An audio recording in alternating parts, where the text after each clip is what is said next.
welcome back to another Weight Loss Wednesday vlog. If you are new to my channel, welcome. My name is Pam. I'm a professional organizer who just happens to be on a weight loss journey to lose 180 pounds. Now in this video, I wanted to share with you two tools I've been using that have really helped me achieve more success on this weight loss journey. Now I know the weight loss journey is different for every single person. It's very much like organizing. What works for one client doesn't always work for another client, and that's the same thing I think with weight loss journeys. One diet plan that works for one person may not work for another. So I understand if after you hear what I have to say in this vlog that you're like, nope, that doesn't work for me. I get it, because like I said, that happens all the time with me when I'm organizing with a client. It has to fit your personality and what's going on with your life. So that being said, I wanted to tell you there are two things that I've been doing consistently since I started this journey back in January of this year. And that is, number one, I have been journaling my food every single day, and I have also been weighing myself every single day. Now first I want to talk about the journaling, and then I'll get to the pros and cons of weighing yourself every single day, because I know there is a lot of controversy over that. Okay, so let's talk journaling. Now the way journaling has worked for me, it's helped me keep track of what affects my weight. Now what I mean by that is I literally put down every single thing I eat and the time I eat it. I track how much water I take a day, how much sleep I'm getting every day. I even have sections at the bottom of my little piece of paper that have what are your non-scale victories today and what were challenges. By documenting it every day, I can look back and see if my weight loss stalls. I can look back and see if there's a pattern or something I've changed that might be affecting that. So I use it as a tool. I don't use it as, how do I want to say, a burden, you know, of tracking every single calorie. No, it helps me figure out or investigate when my weight loss stalls. And that's why I say it's different for every person. What might affect my weight loss may not affect someone else's weight loss. And one example of that is my age. I am 55. My body is going to react vastly different than someone who is 25 years old. One example of that is with calories. I limit myself to no more than 1,200 calories, even though my total daily energy expenditure calculator said that it would take 2,300 calories to maintain my weight, and of course we want that caloric deficit. Even reducing my calorie intake to 1,200 calories, I can even go a week without losing any weight. Why? Because my metabolism is probably a lot slower than someone who's in their 20s. So they wouldn't need to maybe reduce it as far as I do. So that is how journaling and tracking all your calories can really help. It also can help me see that if I'm really stalling when it comes to weight loss, I can look back and say, am I eating too late, or have I eaten more carbs that day? Again, it helps as a tool to help me figure out what is affecting my body or how something is affecting my body. Without journaling that, I would be doing a lot of guesswork. And it's funny, if you think about it, a lot of people say, well, I keep a mental tally of my calories. I did that a lot too in the past, and it didn't work so well for me, because you forget these little 100-calorie snacks that you might have, or you might not see that you're eating too late, and those late night calories are what are affecting you. And that was a big aha moment for me. By looking back at my journal, I could see that when I got only 3 or 4 hours of sleep and I was eating later into the evening because I was staying up so late, my weight loss stalled. And we had proof. It was right on the paper there. So that is why I think using a journal is very important when you're on a weight loss journey. It is, at least for me. Again, it may be different for someone else. Okay, so let's approach that hot topic of weighing yourself every day. Again, it worked for me, but it might not work for everyone. I fully am aware of that, okay? But here's the thing. My amazing trainer and dear friend Christy has been telling me for years, weigh yourself daily. And she kind of used an analogy that really made sense. She goes, checking your weight daily is a lot like checking your bank account.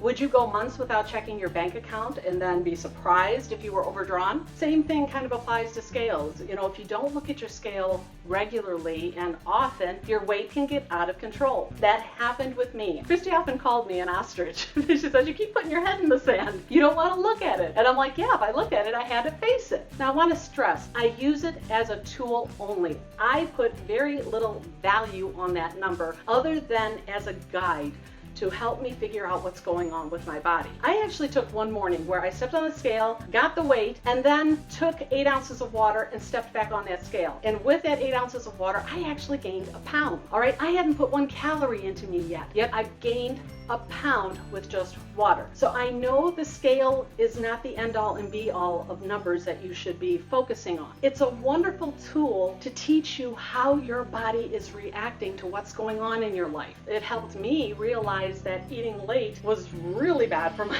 diet the next morning when I weigh myself. There are so many factors during your day that can affect your weight, but without, number one, the journaling like I spoke about, and number two, seeing how it affects that scale the next day, it's hard to figure out your path in this journey, at least in my mind. I always tell people with organizing, you gotta have a plan in place. You have to analyze things to see how they work for you. So that scale becomes a real good guide to use with that journal, so you can kind of match their two reports and come up with the right solution for yourself. It helped me realize how much my sleep was affecting my weight loss. I literally had an entire week where I did not go 1 calorie over 1200, but for some reason my weight did not budge that week. The one thing that was noticeable during that week was the fact that I was only sleeping 3 to 4 hours a night. Since I have upped my sleep, suddenly the scale started moving. So without the journaling and without checking my weight daily, it would have been very hard for me to discover that connection. So again, weighing yourself every day, it allows you to see how what you're doing every day is affecting that. The next way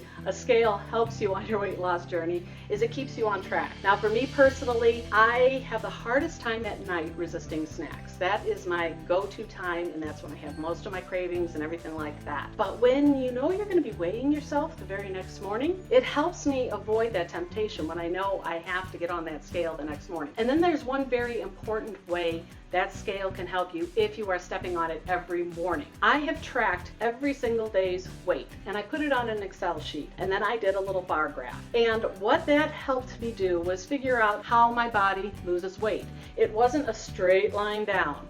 It was a very jagged up and down graph, and I'll share that with you. When you look at my line graph, and it shows from June 22nd till about August 5th. And it shows you how I would dip low and then it might go back up, and then I'd have another dip and it would go back up. This line graph pointed out to me that whenever I have a decent weight loss, maybe a 2-pound weight loss, I am destined to gain 1 back the next day. It never fails. Last week, I told you I lost 4 pounds that week. The very next day I stepped on the scale and I was up 1.2 pounds. I hadn't wavered even 1 calorie that day. It's just the way my body rolls. But had I not been tracking it daily and been able to visually see how my body works like that, seeing that 1.2 pound weight gain the next day would have mentally thrown me off track. That's where weighing myself every single day since January of this year has really helped me. It helped show me a pattern of the way my body lost weight.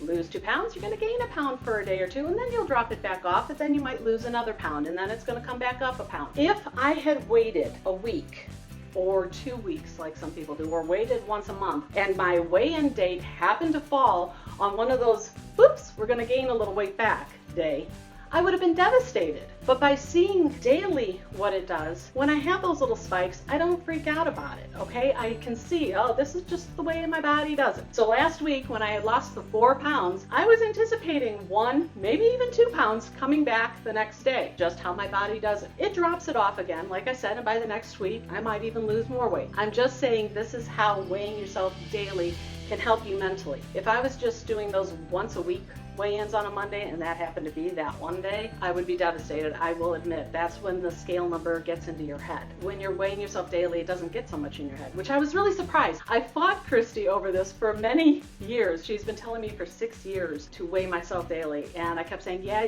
I will. And finally this year, I just bit the bullet and I said, you know what? She's really fit. I think she knows what she's talking about. So I trusted her and I started weighing myself daily. And the first few times, yeah, it was hard to see the weight pop back up. But over time, again, she kept saying, use it as a tool. It's only a number. Then when I saw how just, drinking 1 glass of water could make me gain a pound, I realized, yes, it's just a number, it's a guide, it's a tool. It helps you learn about you and how you roll. So that is why I think it's important to weigh every day. I know there's a lot of trainers out there who says, no, don't do that. I know my mind and how I can get easily derailed by that number on the scale. And it did take some time to get used to it. And I'd oftentimes be texting Christy first thing in the morning, it went up a pound. And she's like, that's okay. It'll come off tomorrow. Just keep doing what you're doing. And voila, this year I have lost 40 plus pounds. Which brings me to the final thing I'm going to talk about today. Did I lose any weight this week after that 4-pound weight loss? And I'm happy to say I did lose 1.2 pounds this week. I kind of consider that a win considering I had such a huge weight loss the week before. I was actually anticipating at least staying the same or even going up a little. But I'm very happy to say 1.2 pounds down this week, and who knows, tomorrow I'll step on the scale and maybe it'll bounce back up a pound. Who knows? That's just how it rolls. I'll keep journaling and keep weighing myself every day. Those two tools help me customize my diet and exercise plan so that I can lose weight and become healthier. So what do you think? I'd really like to hear, do you think weighing yourself every day would work for you? Or do you have a different way that has been really successful for you? I'd love to hear about it. Please let me know in the comments below. And if you found what I shared in this video helpful, please let me know by clicking that like button. Give me a thumbs up. And if you're new to this channel, go ahead and click that subscribe button too so you can follow along in this weight loss journey.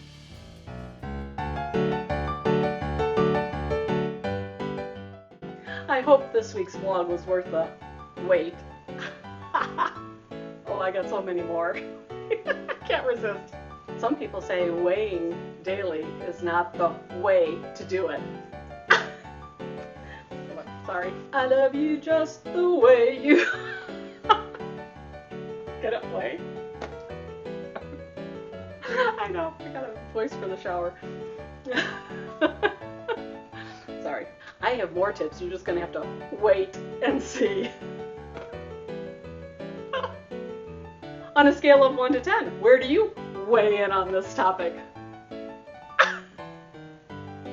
That's a double pun. So please leave a comment below. I can't wait to see it. I'll stop. I'm sorry. I'll see you next week.